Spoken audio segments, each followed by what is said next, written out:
कोयना धरणाच्या छत्रपती शिवाजी महाराज जलाशयात रोहित पक्ष्यांचे म्हणजेच फ्लेमिंगोचे आगमन झाले आहे. गेल्या 5 दिवसांपासून या परिसरात फ्लेमिंगोचा थवा पाहायला मिळत आहे. या देखण्या स्थलांतरित पक्ष्यांच्या आगमनामुळे पर्यटक, स्थानिक नागरिक आणि पक्षीप्रेमींमध्ये उत्साहाचे वातावरण आहे.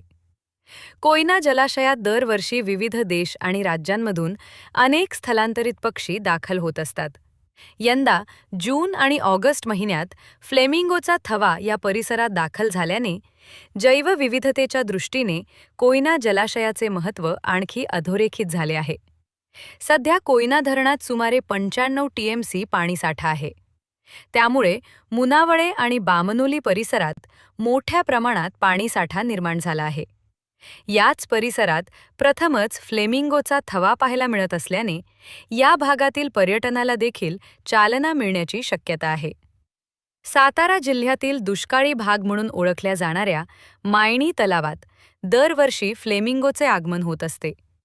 मात्र आता कोयना जलाशयातही या सुंदर स्थलांतरित पक्ष्यांचे आगमन झाल्याने स्थानिक नागरिकांमध्ये उत्साहाचे वातावरण पाहायला मिळत आहे.